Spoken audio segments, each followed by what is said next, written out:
que tenían el nombre de él y de su padre escrito en la frente.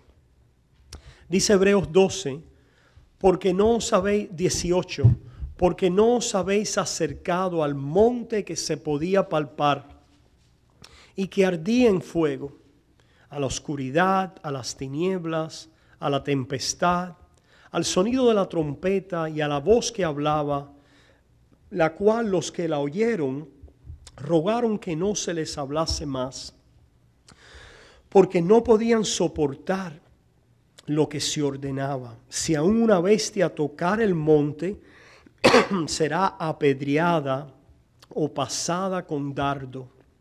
Y tan terrible era lo que se veía que Moisés dijo: estoy espantado y temblando. ¿Qué monte es este aquí? El Sinaí, ¿verdad? Que es donde es dada la ley. Es interesante que hay un contraste entre estos dos montes. El monte Sinaí y el monte de Sión. Y a través de este pasaje se le dice a la iglesia, ¿verdad?, que nosotros no nos hemos acercado al monte Sinaí, sino que nos hemos acercado al monte de Sión. Porque en el monte de Sión es donde mora, ¿verdad?, Cristo en su cumplimiento con la iglesia. ¿Por qué? Porque ahí la iglesia sí se ha acercado a través de él. Ha podido acercarse a Dios, que en el monte de Sinaí, donde se da la ley, no se pueden acercar. Dice versículo 22, sino que os habéis acercado al monte de Sión, a la ciudad del Dios vivo, Jerusalén la celestial, a la compañía de muchos millares de ángeles, a la congregación de los primogénitos que están inscritos en los cielos. ¿Son solamente 144,000? No, es la congregación entera de los que están inscritos en los cielos, a Dios el juez de todos, a los espíritus de los justos hechos perfectos, a Jesús el mediador del nuevo pacto y a la sangre rociada que habla mejor que la de Abel. He aquí una descripción del monte de Sión. El monte de Sión es esta ciudad del Dios vivo, la nueva Jerusalén, la compañía de muchos millares de ángeles, la congregación de los primogénitos. ¿Qué quiere decir? ¿Que hay solamente 144,000 escogidos? No. Somos aquellos que somos primogénitos, porque el primogénito es lo que es separado. ¿Para qué? Para el Señor. Todas estas cosas bajo el antiguo pacto tenían una representación espiritual. Y toda la iglesia somos primogénitos. No importa que usted haya sido el último que nació desde el punto de vista natural, ¿verdad? Espiritualmente hablando, somos el primogénito. ¿Por qué? Porque Cristo es el primogénito. Porque Cristo es el único, ¿verdad? Porque Cristo es el acepto delante de Dios. Son los primogénitos que están inscritos en los cielos, a Dios el juez de todo. Ya Dios lo juzgó a todos y nos halló aceptos. A los espíritus de los justos, hechos perfectos. ¿Por qué? A Jesús, el mediador del nuevo pacto, y a la sangre rociada que habla mejor que la de Abel. Esta es la idea del monte de Sión. Después, volvemos a Apocalipsis 14. Después miré y aquí el Cordero estaba en pie sobre el monte de Sión. Y con él 144,000. ¿Quiénes son esos? La iglesia, los primogénitos, el pueblo de Dios, que tenían el nombre de él y el de su padre escrito en la frente. Y oí una voz del cielo como estruendo de muchas aguas y como sonido de un gran trueno. Y la voz que oí era como de arpistas que tocaban sus arpas. Vemos aquí una música celestial. ¿Qué implica esta música? Adoración, alabanza, ¿verdad? A Dios. ¿Qué es lo que hacen? ¿Qué es lo que hace el pueblo de Dios? Le alaban, le adoran, ¿verdad? Le rinden adoración, tributo, Y dice entonces que cantaban un cántico nuevo delante del trono. Y delante de los 4 seres vivientes y de los ancianos, y nadie podía aprender el cántico sino aquellos 144,000. ¿Será que va a ver que este es el coro de los cielos? Hay 144,000 nada más que integran el coro y serán judíos nada más, ¿verdad? Empezamos a dar cuenta que es el símbolo del pueblo de Dios a los cuales Dios le ha dado un ¿qué? Un nuevo cántico. ¿Qué dice la palabra? Que has cambiado mi lamento en baile, mi tristeza en alegría, que has puesto una nueva canción en mi corazón. Esa nueva canción, pero ¿cuál es la nueva canción? ¿Cuál es? Para cantarla, ¿cuál será? La alabanza a Dios. Que Dios ha puesto alabanza en nuestros corazones a Dios, que ahora le alabamos. Le alabamos. Esa es la característica, ¿verdad?, del creyente, del Hijo de Dios, de su pueblo, que haya en él una alabanza a Dios. Un cántico nuevo. ¿Cómo que decía el corito ese? Un cántico nuevo yo tengo en mi ser, un cántico nuevo al amanecer. Es porque Cristo vive en mí, es porque Cristo vive en mí. Un cántico nuevo en mi ser. Ahí están el pueblo de Dios, la iglesia, los redimidos entre los de la tierra. Fíjense otra vez, no dice los redimidos de una nación, dice los redimidos ¿de dónde? De entre la tierra. Estos son, ¿verdad? Vamos a ver ahora, estos son los que no se contaminaron con mujeres, pues son vírgenes. Pregunta, ¿en dónde hay un mandamiento en la Biblia, en el Nuevo Testamento, a quedarse vírgenes? Y de alguna manera que eso sea alguna marca de espiritualidad superior, en ningún lado. Sabemos entonces que esto es un símbolo de algo. ¿Es un símbolo de qué? De pureza espiritual, de limpieza espiritual. Nosotros vemos que en la Biblia la fornicación está relacionada con la idolatría. Que Dios habla acerca de, cuando quiere hablar de idolatría, utiliza la idea de fornicación, ¿verdad?, para hablar de ídolos, de aquellos que adoran a los ídolos, ¿verdad? Por eso es que vamos a ver después en Apocalipsis la gran ramera, precisamente que dice que ha fornicado con los reyes de la tierra, que se ha ido tras ídolos. Lo que está diciendo aquí es que el pueblo de Dios no se van tras ídolos. Son aquellos que adoran al Dios verdadero en Cristo Jesús.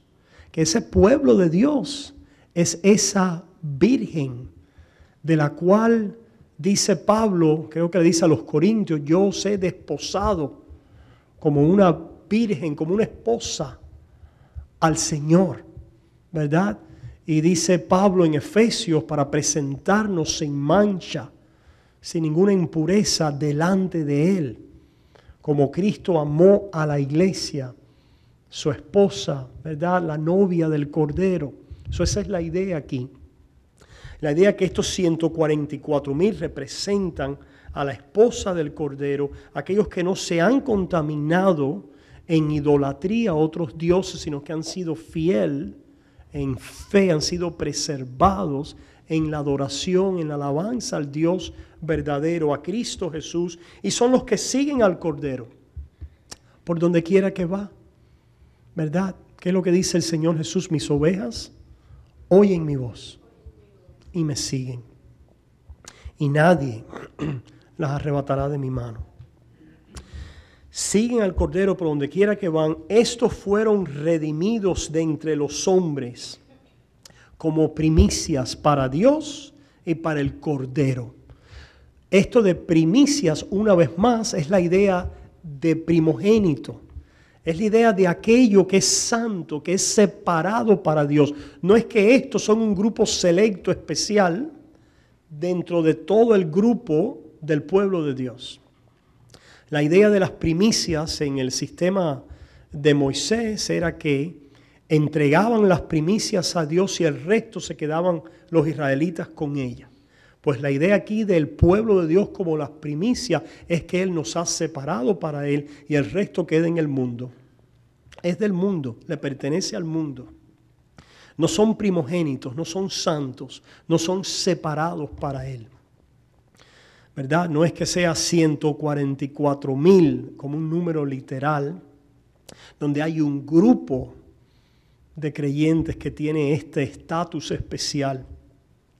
Eso nunca lo vemos en la Biblia. Pero el dispensacionalismo, ¿verdad? Y hay otra corriente de interpretación de Apocalipsis que sí hace estas interpretaciones, que se salen, ¿verdad?, de la tónica de lo que vemos enseñado en el Nuevo Testamento y en su palabra. Dice versículo 5, y en sus bocas no fue hallada mentira, pues son sin mancha delante del trono de Dios. Aquí puede decir, bueno, yo estoy fuera de este grupo porque yo sí he mentido. ¿Verdad? Pero qué interesante, hermanos. Qué interesante una vez más ver aquí el Evangelio en acción. ¿Cómo es que alguien puede ser llamado sin mancha y que no es un mentiroso? Me viene a la mente David cuando decía, mientras callé, envejecieron mis huesos. Pero confesé a ti. Dice, no encubrí mi iniquidad. Te confesé mi pecado. ¿Verdad? ¿Quién es el que no es mentiroso?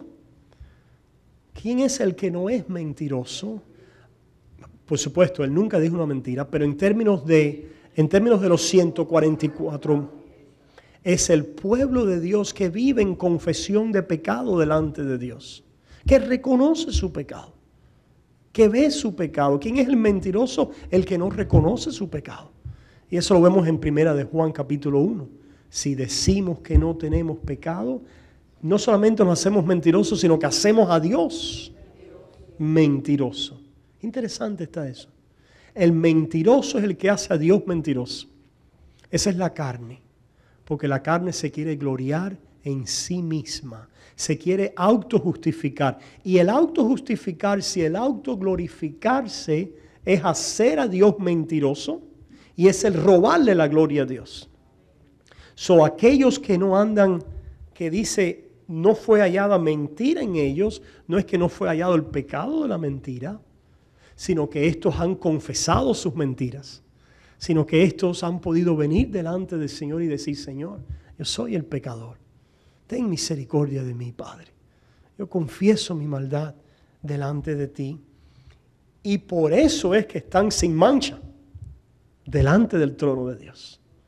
Por eso es que están sin mancha delante del trono de Dios, porque la sangre de Cristo nos limpia de todo pecado.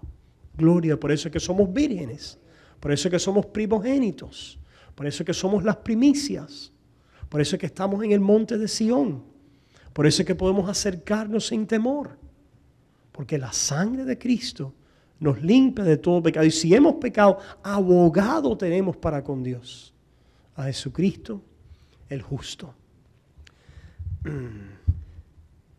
¿Alguna pregunta hasta aquí? Y empezamos ahora aquí otra. Seguimos entonces al versículo 6, dice, a ver, adelante.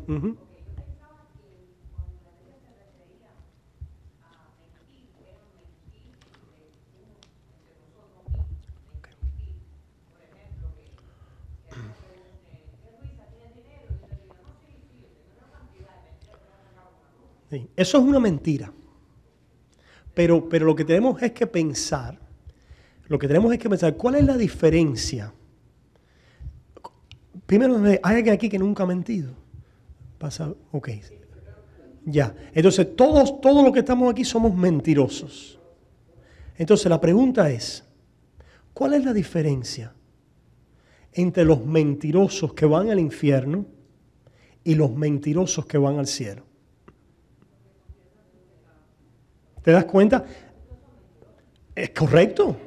Mentira es mentira. Lo que unos van al cielo y otros al infierno. ¿Entiendes?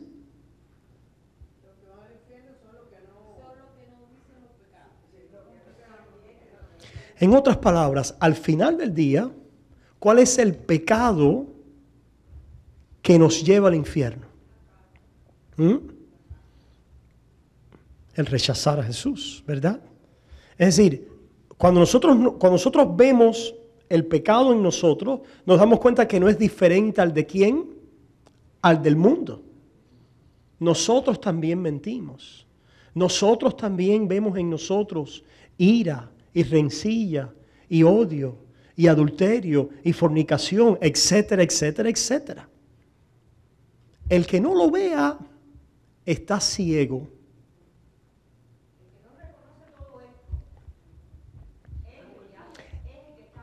Es el que delante de Dios es hallado falso y mentiroso. ¿Por qué?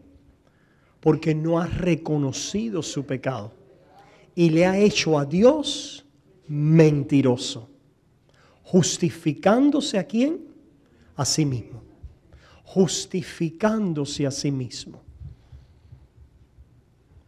¿verdad? No quiere decir que la mentira no sea un pecado, claro que sí. Es decir, todos los pecados que vemos que la ley nos describe y sabemos que uno de los mandamientos de la ley es no mentirás.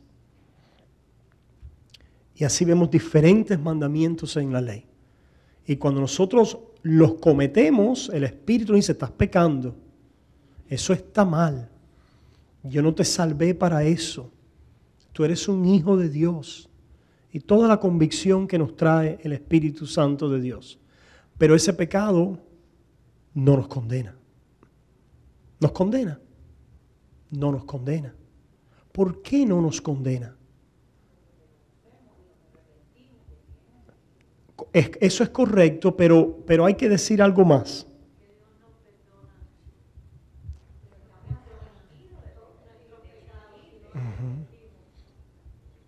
Porque Cristo murió por ese pecado. Porque Cristo murió por ese pecado. ¿Te das cuenta? Es decir, nuestra fe y nuestro arrepentimiento es el instrumento y el medio que acepta el juicio de Dios y dice, yo merezco morir por mi mentira, por mi pecado, etcétera, etcétera. Todo lo que ustedes ven en sus pecados, hasta nuestros deseos pecaminosos. ¿Verdad? Yo merezco morir, Dios mío. Yo soy ese pecador. Sálvame. Y así habla el arrepentimiento y la fe. Y ese arrepentimiento y fe es el instrumento o la mano vacía. No es que Dios mire a esa fe y arrepentimiento y diga, ahora veo algo de valor en ti. Muy importante esto, hermanos. No es que Dios mira la fe y el arrepentimiento y diga, porque yo veo ahora algo de valor espiritual en ti por esa fe y el arrepentimiento, entonces te salvo. La fe es precisamente el reconocimiento de que no hay ningún valor espiritual en mí. De que estoy en bancarrota. De que no tengo nada en mí que Dios pueda mirar y decir, al menos tienes un deseo de santidad. Y si veo por lo menos ese deseo en el arrepentimiento, ahí te salvo. Así predican el arrepentimiento y es un error. Porque entonces hay una medida de obras en nuestro arrepentimiento. Hay una medida de la ley en nuestro arrepentimiento. Y tanto la fe como el arrepentimiento no es obra. No tiene nada de ley. Nada de ley.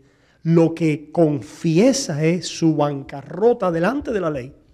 Y que necesita un Salvador.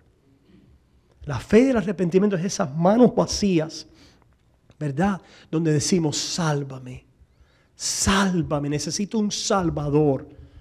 Hay personas que quieren hacer de la fe del arrepentimiento el hecho de que yo estoy de alguna manera deseando reformar mi vida, deseando caminar ahora en santidad delante de Dios. Si yo deseo eso, el deseo de eso es la ley. El deseo de santidad es la ley. Es bueno, no estoy diciendo que es malo, pero nosotros no somos salvos por el deseo de santidad. Exactamente. La fe es el venir delante y reconocer que yo no tengo deseo de santidad, que mis deseos están corruptos, que no traigo nada bueno. Lo único que trae la fe del arrepentimiento es mi pecado. Es lo único que traigo. Y ese es el gran, cuando nosotros hablamos así, ese es el escándalo del evangelio, hermanos. Que hemos pensado que traemos algo. Y lo único que traemos es nuestro pecado. Diciéndole, Señor, tú eres el salvador de pecadores como yo. Sí, yo morí para salvar a pecadores como tú. Y el resultado y la consecuencia de eso es que entonces, siendo justificados por la fe, tenemos paz para con Dios y frutos de agradecimiento, de alabanza, de adoración, de servicio, de deseos ahora a la ley, de querer agradarle, etcétera, etcétera.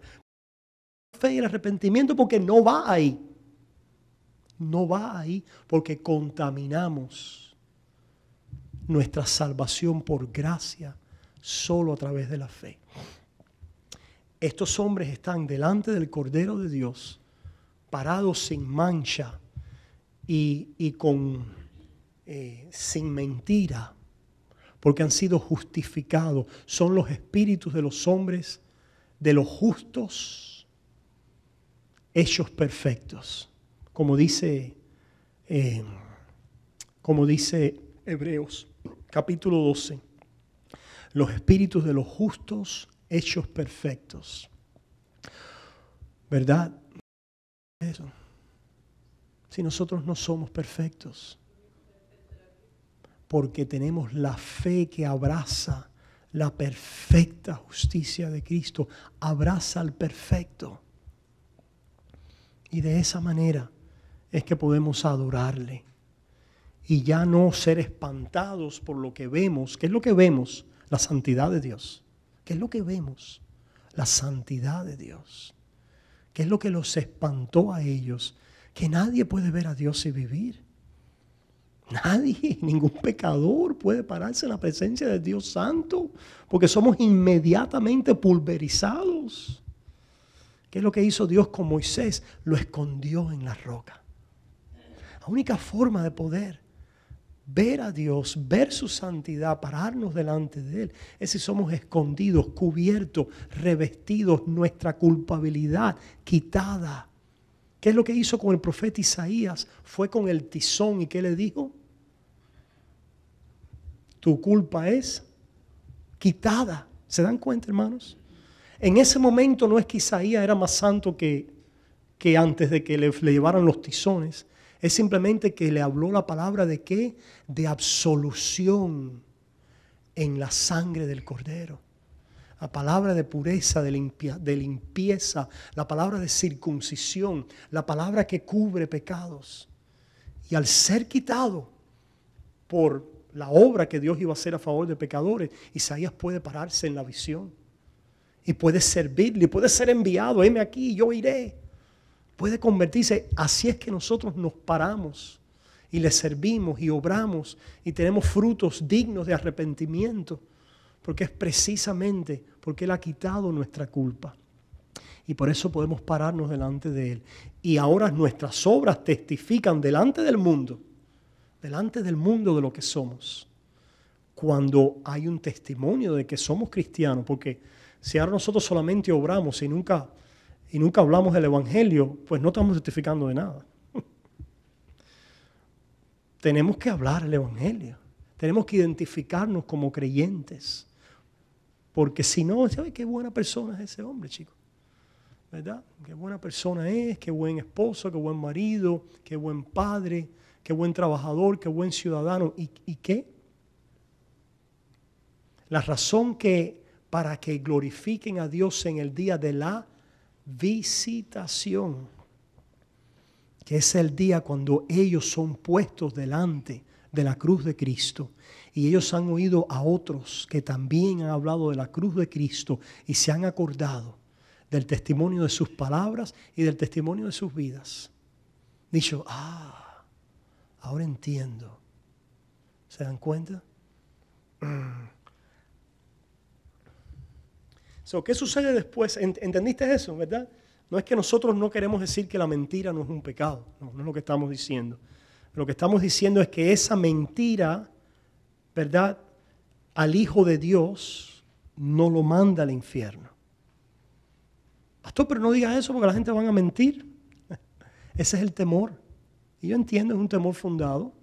Pero yo voy a seguir pidiendo que aquí ningún pecado nuestro nos va a mandar al infierno. Con confianza de que los hijos de Dios no van a tomar eso como un libertinaje. No lo van a tomar. ¿Por qué no lo van a tomar?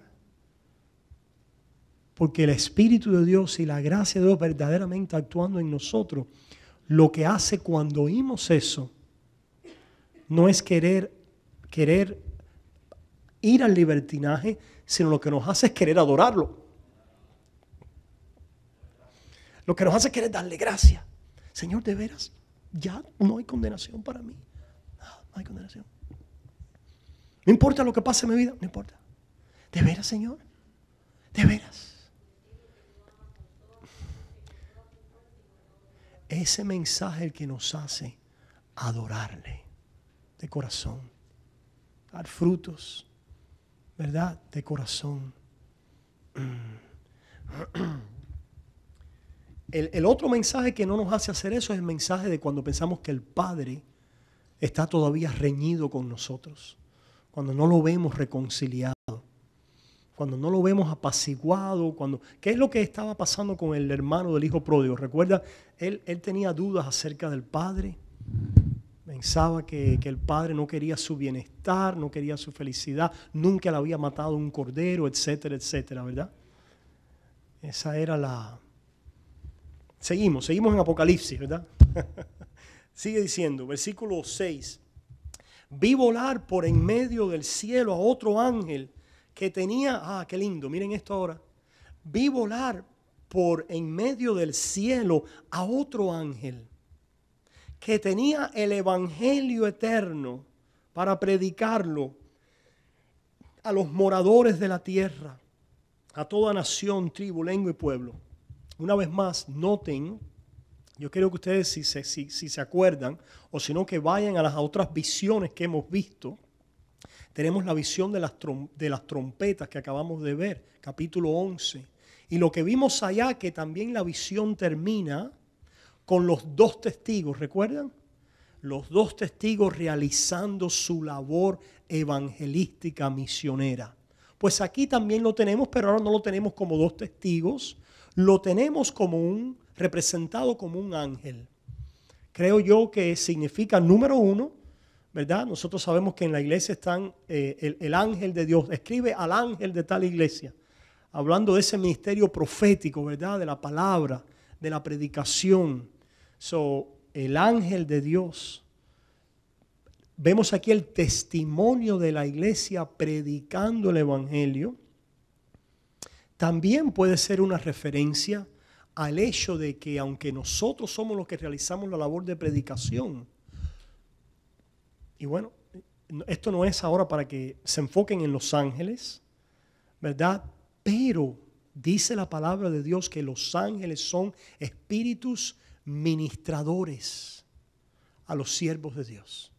Lo tenemos una vez más, vayamos a Hebreos otra vez. El pastor, usted está con Hebreos, sí, porque me estoy preparando para... Allí en Hebreos capítulo 1, versículo 13 y 14, dice lo siguiente. En Hebreos 1, capítulo 1, versículos 13 y 14 dice esto. Pues ¿a cuál de los ángeles dijo Dios jamás, siéntate a mi diestra, hasta que ponga a tus enemigos por estrado de tus pies? Este es un buen versículo para los testigos de Jehová, que ellos dicen que Jesús es un ángel exaltado, ¿verdad? Y sería bueno decirles, bueno, ¿y a cuál de los ángeles Dios le ha dicho jamás, siéntate a mi diestra hasta que ponga a tus enemigos por estrado de tus pies? La respuesta a esto es a ninguno. A ningún ángel Dios le ha dicho eso. Porque los ángeles tienen un ministerio particular. ¿Cuál es? No es el ministerio de intercesión.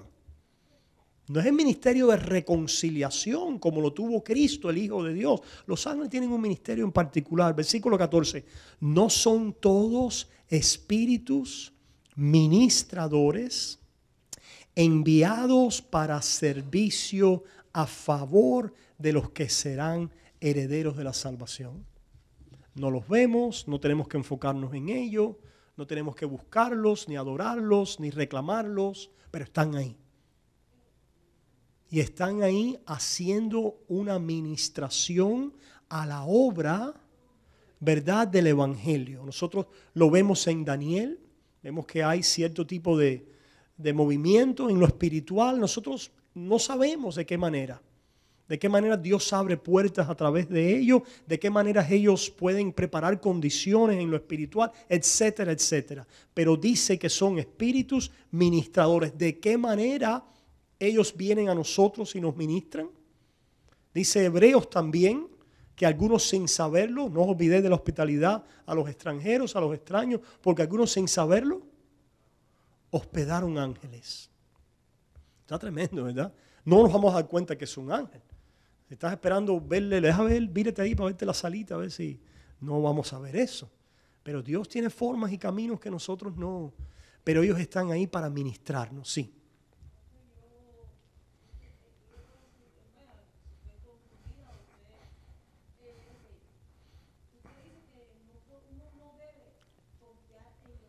No. Ni enfocarse en... A ver. Uh-huh.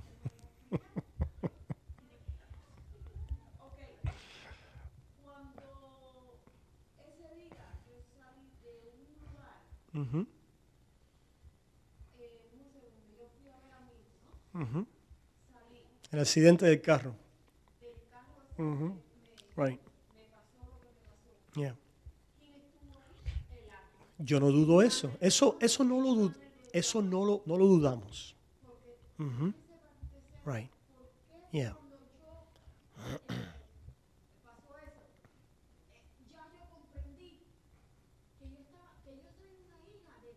Okay.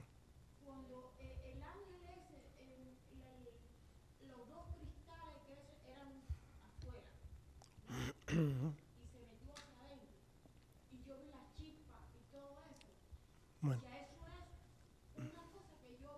Claro, claro. Sí, gracias María, gracias. Mira,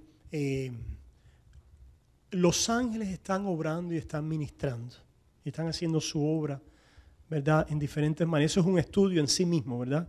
Pero nosotros no somos llamados a poner nuestra confianza o enfocarnos en los ángeles, sino en el Dios que es el que envía a los ángeles a esa administración, y es Él el que está obrando esa obra ministradora en nosotros a través de ellos, porque Dios utiliza medios. Ellos son parte de ese medio en esta historia de la redención. Pero entonces nosotros lo que tenemos que hacer es no mirar a ellos, y siempre ellos, cuando lo vemos aparecer en diferentes ocasiones, dicen: no me adores a mí. En otras palabras, no pongas tus ojos en mí. Dice: yo soy un siervo igual, porque al final del día los ángeles son criaturas, son creadas por Dios. Y lo que ellos quieren hacer es que nosotros pongamos nuestros ojos en Dios, que lo pongamos en Él, pero no dudamos de que de diferentes maneras los ángeles han estado involucrados en nuestras vidas con diferentes ministraciones a nosotros.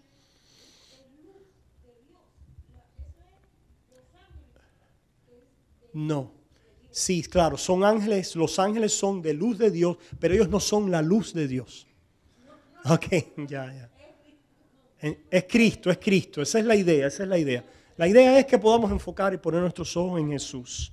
Pero bueno, como quiera que sea, vi volar por medio del cielo a otro ángel que tenía el evangelio eterno para predicarlo a los moradores. ¿Por qué no podemos tomar esto literalmente? Porque dice que los ángeles miran este ministerio y anhelan hacerlo, pero a ellos no les es dado el hacerlo.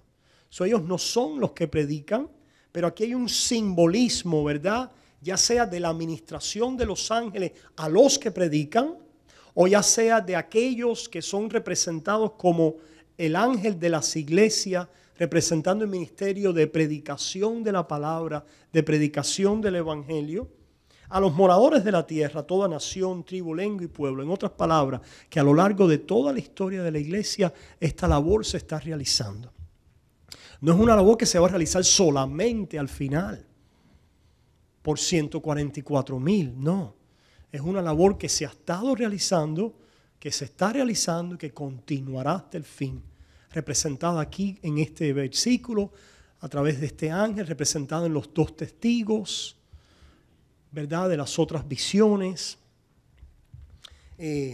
Diciendo a gran voz, temer a Dios y darle gloria, porque la hora de su juicio ha llegado, y adorad a aquel que hizo el cielo y la tierra, el mar y las fuentes de las aguas. Esto es el resultado de la predicación del Evangelio, ¿verdad? No es simplemente qué es lo que va a pasar al final. Va a pasar al final, pero cada vez que el Evangelio se predica, está viniendo el juicio de Dios a los hombres. Por eso es que dice la palabra en los Evangelios que el Padre ha entregado todo juicio al Hijo. Ha entregado todo juicio al Hijo. Y ese juicio viene por la palabra del Evangelio. ¿Por qué? Porque dice también Hebreos que Dios ha hablado en diferentes maneras en otros tiempos, pero ahora nos ha hablado por el Hijo. ¿Y cómo es que nos habla por el Hijo? Con esa revelación final, definitiva de Dios en Cristo Jesús, a través de la cual dice a los hombres, dejen su propia gloria, dejen de autojustificarse, de autoglorificarse, temer a Dios que los ha hecho y delante del cual ustedes son pecadores, y denle gloria a través de la aceptación de su juicio y de su justicia en Cristo Jesús. Cuando hacemos eso, recibimos el juicio de Dios en nosotros, pero recibimos el juicio que es el veredicto de justificación. Los que no lo hacen también reciben juicio, pero es el juicio ¿de qué? De condenación. Por eso es que dice la palabra, Jesús dice ahí en los evangelios, el que cree no es condenado, pero el que no cree ya ha sido condenado. Ya ha sido condenado. ¿Se fijan? El evangelio trae la confrontación escatológica del juicio de Dios, que al final se va a mostrar de una manera terminal, ¿verdad? Y culminatoria. Pero el Evangelio, a través de la predicación del Evangelio, el reino de Dios ha llegado y el juicio de Dios está entre los hombres, para vida o para salvación, o para muerte, para condenación. Versículo 8, otro ángel le siguió diciendo, ha caído Babilonia, la gran ciudad, porque ha hecho beber a todas las naciones del vino del furor de su fornicación. Y el tercer ángel lo siguió diciendo a gran voz, si alguno adora a la bestia y a su imagen y recibe la marca en su frente o en su mano, él también beberá del vino de la ira de Dios, que ha sido vaciado puro en el cáliz de su ira, y será atormentado con fuego y azufre delante de los santos ángeles y del Cordero. El juicio de Dios a los hombres que no aceptan, ¿verdad?, el testimonio de Dios en Cristo Jesús, es el juicio de Dios a hombres que han abrazado la bestia, su imagen, y que viven, ¿verdad?, en el servicio de Babilonia. Después nosotros vamos a ver que eso es una referencia a la gran ramera, ¿verdad? Esa Babilonia, ¿quién es Babilonia? Una vez más volvemos a pensar en el Antiguo Testamento, la Babilonia antigua, ese lugar ahí en Mesopotamia, donde fue un gran centro de civilización, de poder, de poderío humano, de orgullo, de arrogancia, de placer, ¿verdad? De lujos, de riquezas, de placeres pecaminosos, de la gloria del hombre. Eso lo tenemos allá desde Génesis capítulo 10 con Nimrod, que dijo, hagamos un nombre para nosotros. Esa es la antigua Babilonia. Y después sucesivamente la vemos correr a lo largo de la historia, donde quiera que haya un centro mundial de seducción, de atracción, de tentación, ¿verdad? Que atrae con la vanidad y la gloria del mundo. Ahí está la Babilonia. Ahí está la ramera. Es decir, el gobierno anticristo produce, ¿verdad? Dice, por eso es que dice que la bestia carga a la ramera. La ramera como cabalga sobre la bestia. Porque la forma en que la bestia atrae ¿cómo se dice? Devora a los que quiere devorar es a través de la seducción, de la tentación de la ramera. ¿Verdad? Es a través de esa gloria del mundo, de la carne. Dice Juan, ¿la vanidad de qué? De los ojos, de la carne, la vanagloria de la vida. Y los que abrazan eso, pues son devorados por este sistema. Nosotros tenemos carne en nosotros, en el sentido de que somos tentados, vemos nuestro pecado, ¿verdad? Somos atraídos muchas veces, ¿verdad? Por las cosas de este mundo y sentimos el deseo a estas cosas, pero nosotros somos los que, ¿qué? De los que confesamos, de los que decimos, eso es muerte. Eso es muerte en mí. Señor, sálvame de esto, ¿verdad? Somos de los que estamos no gloriándonos con la ramera, sino somos de aquellos que estamos diciendo, la ramera no es quien yo soy, a quien yo pertenezco. Y la ramera no es el camino de mi vida, mientras que los habitantes de las naciones, del mundo, los que han aceptado la imagen de la bestia, son aquellos que sí sucumben en completa autoglorificación, en completa autojustificación, en decir, este es el camino de la vida. La gran ramera tiene la respuesta. La gran ramera, la gran Babilonia, es mi adoración. ¿Se dan cuenta? Ha caído porque en algún momento en la historia caen estos imperios, y grandes imperios con grandes centros de seducción en términos de finanza, cultura, ¿verdad? Comercio, industria, etcétera, etcétera, que hace que sea muy atractivo para los habitantes de este mundo. Y eso nos seduce a la idolatría, ¿verdad?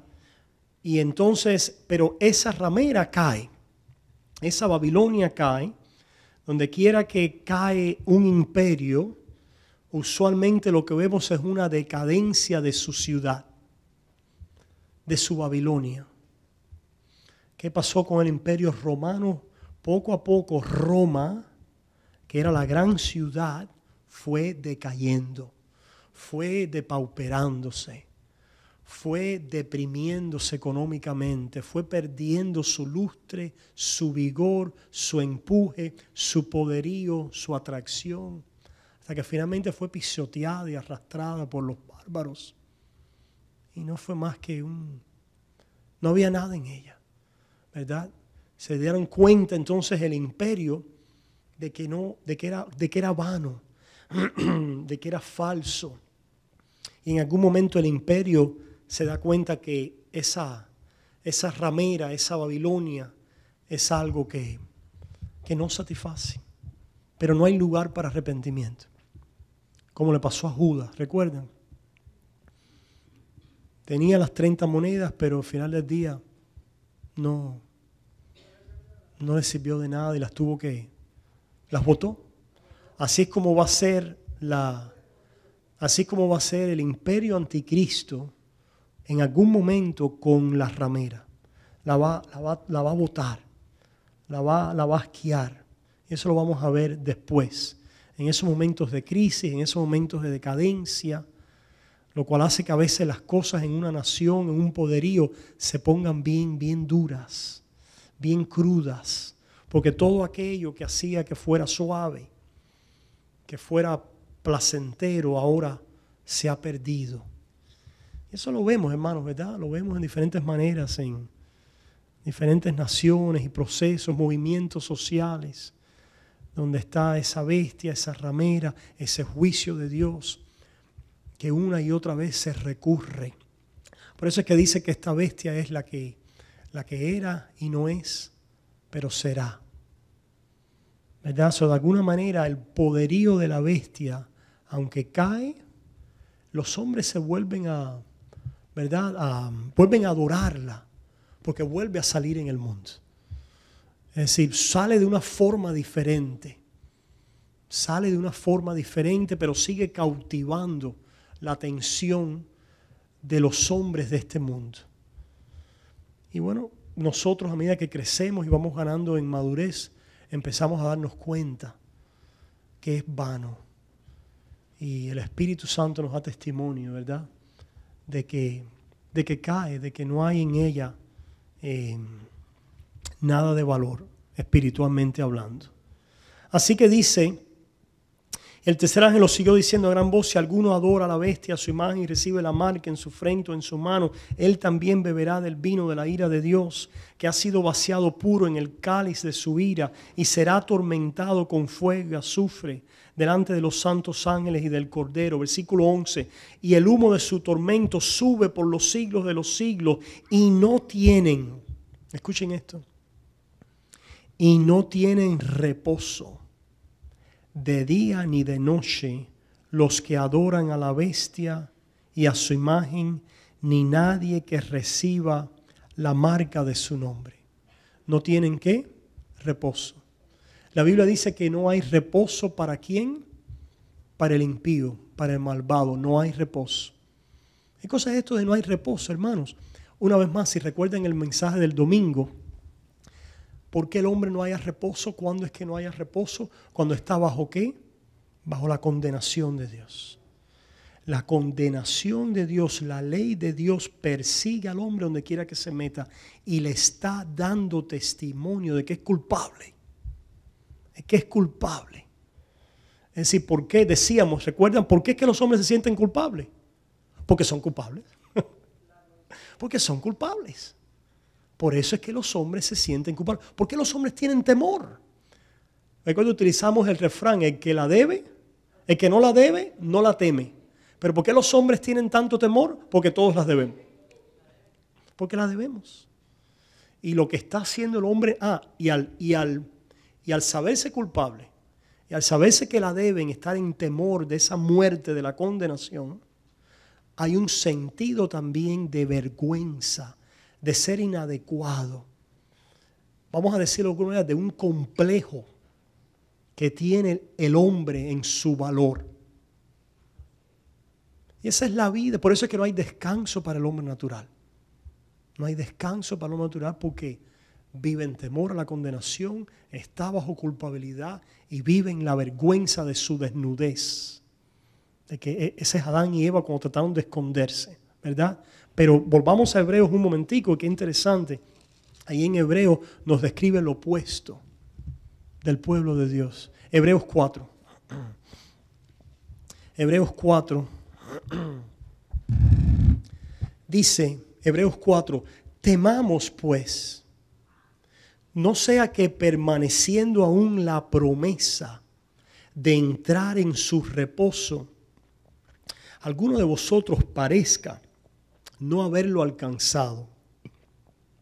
Porque también a nosotros se nos ha anunciado la buena nueva como a ellos, pero no les aprovechó el oír la palabra, por no ir acompañada de fe en las que lo oyeron, ¿verdad? ¿Cuál es el pecado de Hebreos? El pecado sobre el cual uno debe de temer grandemente y ver a Dios como un fuego consumidor. Dice, si retrocedemos al 3, al final del 3, dice el versículo 18, 17 al 19, dice, y con quienes estuvo él disgustado 40 años, ¿no fue con los que pecaron? cuyos cuerpos cayeron en el desierto, y a quienes juró que no entrarían en su reposo, sino aquellos que desobedecieron. Y ahora cualquiera puede decir, es verdad, mira, fueron idólatras, hicieron esto, hicieron aquello, pecaron. Pero Hebreos nos va a decir algo más. Porque eso también lo vemos en Moisés, lo vimos en Miriam, lo vemos en Aarón, etcétera, etcétera. Pero hay algo más, que es la esencia de este pecado de Hebreos. ¿Y qué es? Versículo 19. Y vemos que no pudieron entrar a causa de incredulidad. Incredulidad. Volvemos entonces al Hebreos 4, dice, ya leímos en el 2, por no ir acompañada de fe en los que lo oyeron, eran incrédulos. Ahora el versículo 3 dice, pero los que hemos creído, entramos en el reposo. ¿Se dan cuenta? Los que hemos creído, no dice lo que hemos obrado, dice lo que hemos creído, entramos en el reposo de la manera que dijo, por tanto juré en mi ira, no entrarán en mi reposo. ¿Por qué? Por incredulidad. Aunque las obras suyas estaban acabadas desde la fundación del mundo, porque en cierto lugar dijo así del séptimo día, y reposó Dios de todas sus obras en el séptimo día. Esto está tremendo. Porque se está hablando aquí de redención y salvación y nos hablan de la creación. Lo cual nos dice que la creación es un tipo de la redención. Es un tipo de nueva creación en Cristo Jesús. En la creación Dios terminó sus obras y el séptimo día descansó. Estableció el día de reposo. Pero ese día de reposo tipifica. Cuando vamos allá a Génesis dice, Dios descansó. Ahora, Dios tiene que descansar. No tiene que descansar, ¿verdad? Pero nos está diciendo algo con un propósito. Porque lo que vamos a ver es que después, y ahora lo vemos en Hebreo, que hay un sábado, que hay un descanso para el pueblo de Dios. Que hay un descanso, pero porque cuando Dios termina su obra, hay descanso. Hay descanso. Dios no necesita el descanso, pero el descanso de Dios es el descanso ¿de quién? Del pueblo. Y el descanso de Dios es terminar su obra. Completar su. El descanso de Dios es completado es. Entonces sigue diciendo este pasaje. Versículo 5. Y otra vez aquí no entrarán en mi reposo. Versículo 6. Por lo tanto, puesto que falta que algunos entren en él, y aquellos a quienes primero se les anunció la buena nueva no entraron por causa de desobediencia, ¿verdad? La desobediencia de la incredulidad que se manifestó en una serie de pecados, ¿verdad? Pero la desobediencia de la incredulidad otra vez determina un día, hoy diciendo después de tanto tiempo, por medio de David, como se dijo, si oyeres hoy su voz, no endurezcáis vuestros corazones, porque si Josué les hubiera dado el reposo, no hablaría después de otro día. El pueblo de Israel no encontró reposo en la tierra prometida. Entraron en la Canaán guiados por Josué y allí tampoco encontraron el reposo, porque se sigue hablando de ¿qué? De otro día de reposo. Versículo 9, por tanto, queda un reposo para el pueblo de Dios. Este reposo quiere decir sábado, un día de descanso, ¿verdad? Queda un reposo para el pueblo de Dios, porque el que ha entrado en su reposo también ha reposado de sus obras, como Dios de las suyas. ¡Wow! Eso está tremendo, ¿verdad? El que está bajo la condenación no puede reposar de sus obras, porque la ley le sigue diciendo obra. Obra es como que te suelten un perro y dice corre, que si dejas de correr el perro te ¿qué? Te muerde. ¿Quién puede descansar así? Pues la ley te dice obra, que si no obras te mato, ¿verdad? Pero como la ley ya terminó su obra, Dios terminó su obra en Cristo Jesús, ahora ofrece un descanso a los que entran por la fe en el descanso. Y los que entran por la fe en el descanso pueden descansar de sus obras porque ahora encuentran descanso de fe. ¿Qué es ese descanso de fe? En la misma manera en que Dios en la creación, tipificando lo que iba a venir, terminó su obra y descansó, ahora cuando Cristo viene y Él termina su obra, Él resucita ¿cuándo? No el séptimo día, sino ¿cuándo? El primer día de la semana. El primer día de la semana. Y nosotros ahora entramos en la semana descansando. Correcto, correcto. Lo significativo de eso es que Dios quiere decirle al pueblo, Dios obró y descansó porque su obra terminó. Y cuando la obra de Dios termina, entonces el pueblo entra no trabajando y obrando, sino entra descansando. Porque ha descansado en la justificación de Dios, siendo aceptados por Dios, pueden descansar. ¿Y cuál es el descanso del pueblo de Dios? Morar con Él. Morar con Él. Adorarle. ¿Y qué hace posible eso? Que hemos sido justificados en la sangre del Cordero. Y podemos entrar en una adoración de descanso. La verdadera adoración es restauradora. Es sanadora. Trae poder y fuerza a la vida del creyente. Cuando entendemos que viene por la vía del descanso. Porque ¿qué es lo que nos da carga, hermanos? El temor, la inseguridad, el temor a la muerte, la vergüenza. Estas cosas nos traen estrés, inseguridad, falta de paz, no hacen vida. No dan vida. Pero el Evangelio nos trae la reconciliación que produce en nuestras vidas descanso. Es la paz de Dios, es el shalom de Dios. Por eso cada vez que Cristo aparecía decía, paz a ustedes, paz a vosotros. Por eso es que el saludo cristiano en las cartas es gracia y paz. Gracia y paz, ¿verdad? Ese es el descanso del pueblo de Dios, el cual los que no son hijos de Dios no encuentran, no tienen. Son atormentados, ¿verdad? Y nosotros, como estamos en esta carne, el enemigo va a querer engañarnos.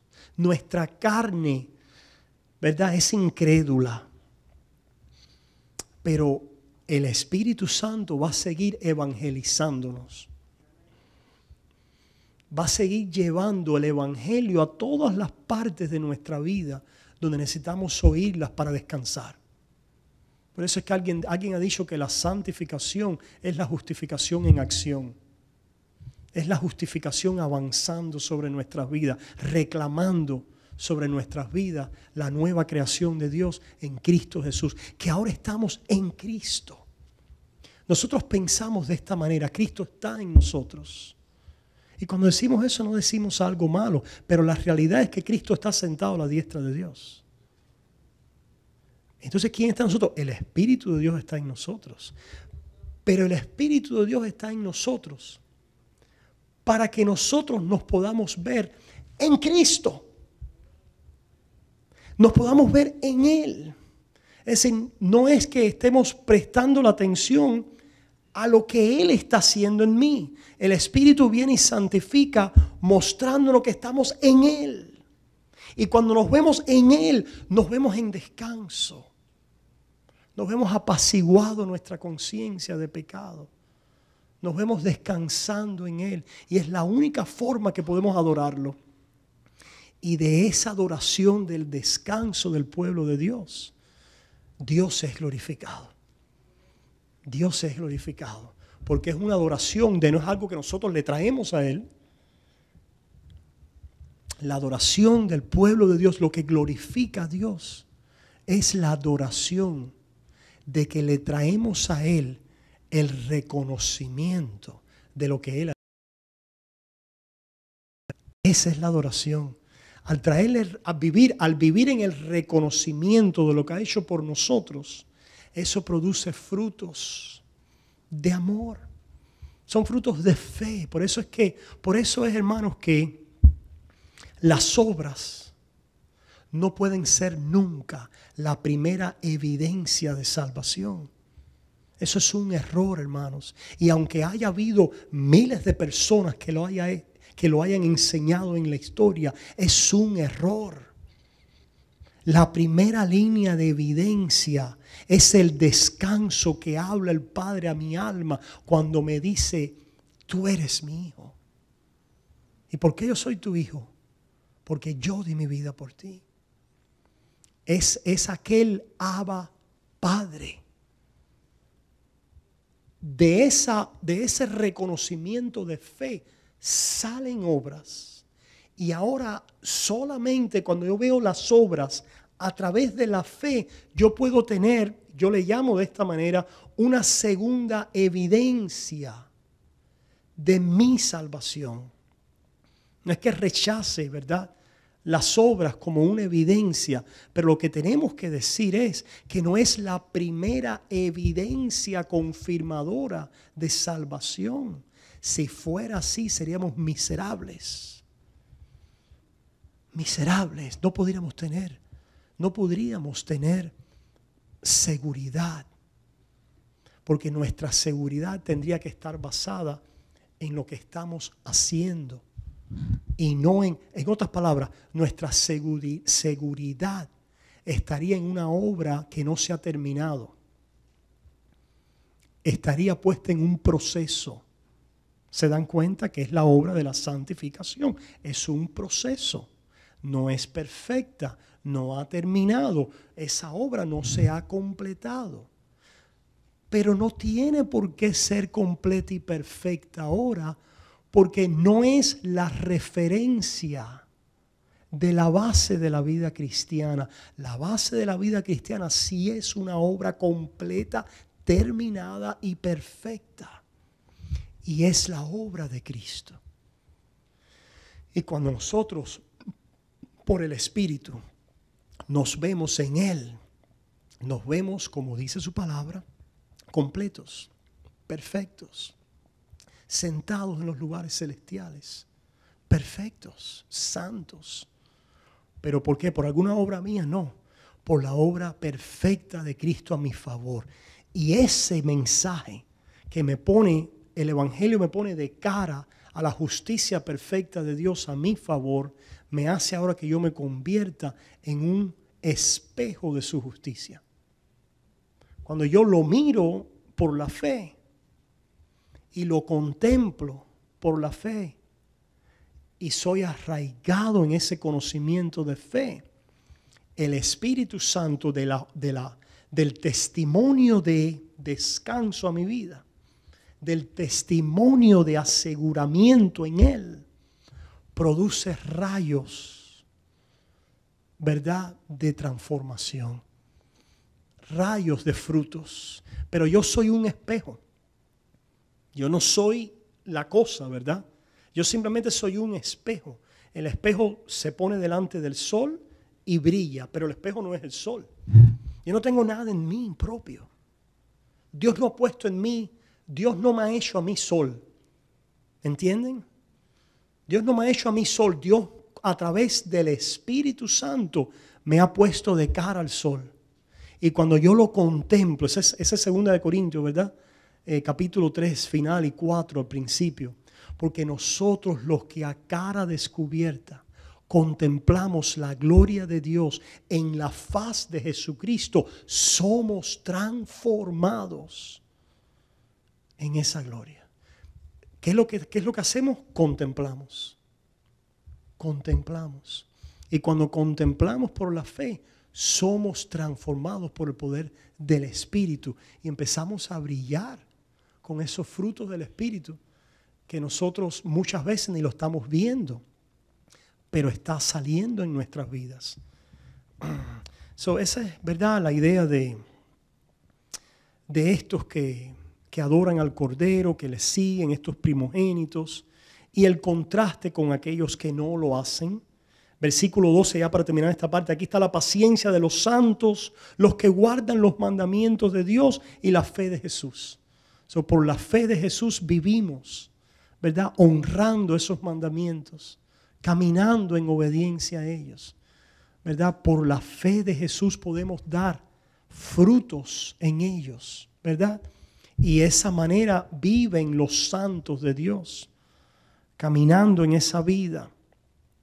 Dice el versículo 13, oí una voz que desde el cielo me decía, escribe, bienaventurados aquí en adelante los muertos que mueren en el Señor, sí, dice el Espíritu, descansarán de sus trabajos, porque sus obras con ellos siguen.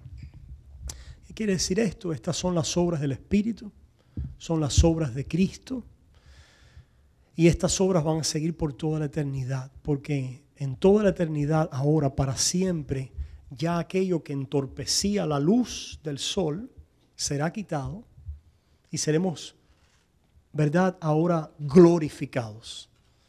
¿Y qué es el hecho de ser glorificado? Que el espejo que todavía tenía sus manchas, ahora finalmente, ¿verdad? Y las manchas es este cuerpo de pecado que tenemos. Es el pecado que oscurece la luz del Señor. Cada vez que nosotros pecamos, hermanos, lo que hacemos es que hemos volteado nuestra cara de Jesús. Y por eso pecamos. La carne está en nosotros y constantemente está con su concupiscencia, ¿verdad?, tirándonos pecado, tirándonos oleadas de pecado. ¿Y qué es lo que nosotros entonces debemos hacer en esta lucha contra el pecado? A pesar de lo que veo en mí y de lo que sigue tirando mi carne, una vez más voltear mis ojos al sol. Voltear mis ojos a Él, puesto los ojos en Jesús, el autor y consumador de nuestra fe. Cada vez que yo lo voltee mis ojos a Él, aún sea en la oscuridad más grande de mi pecado, el Señor me encuentra ahí. El Señor, si yo soy un hijo de Dios, el Señor me encuentra ahí. ¿Y cómo me encuentra? Bueno, el pecado lo que hace es que nos quita el canal de poder verlo. El pecado lo que es como, ¿se acuerdan? El dial en el radio, ¿verdad? Mientras yo lo estoy mirando, estoy en la estación. Mientras estoy mirando a Cristo, estoy conectado en la estación. Pero cuando yo quito los ojos de Jesús, es como que se movió el dial. Y vino la interferencia. ¿Está ahí la estación? Y si no vuelvo los ojos a Jesús, más me desvío. Es decir, no hay otra, más me desvío. Y entonces la interferencia sube. Y llega el momento que yo estoy viviendo como un total impío. Estoy viviendo como el peor de los pecadores. ¿Por qué? Porque se me ha olvidado la antigua purificación de mis pecados. ¿Verdad?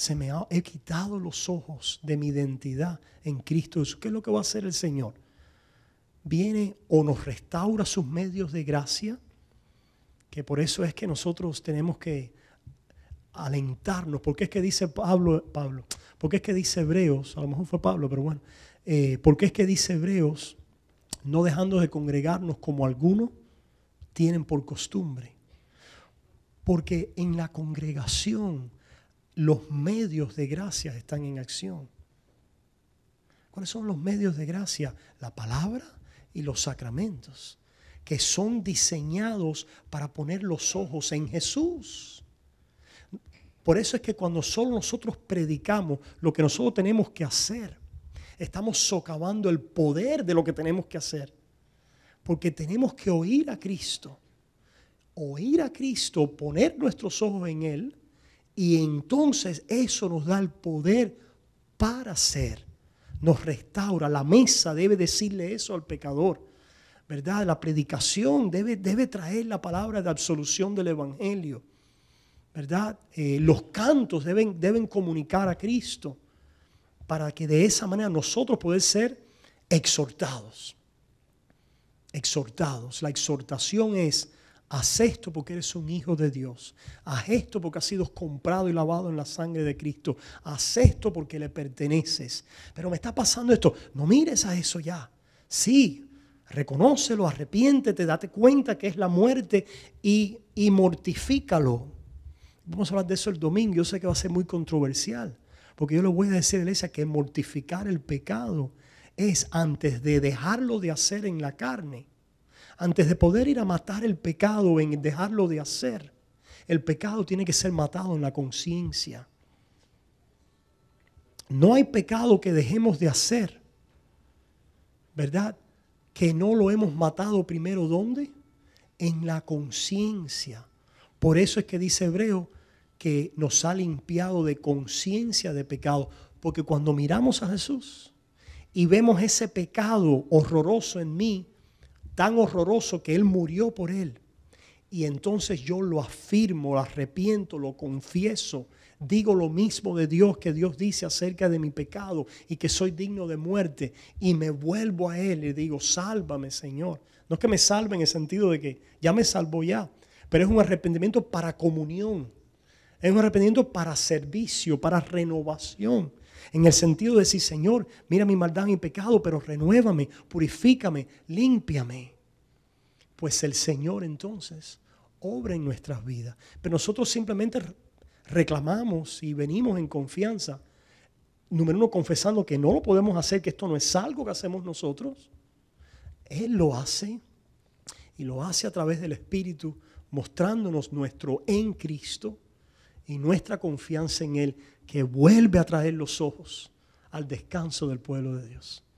Y de ese descanso restaurado en el pueblo de Dios, podemos entonces adorarle y servirle. ¿Alguna pregunta, hermanos? De este tema, de Apocalipsis o de esto que hemos hablado. Yo sé que hemos mezclado, ¿verdad?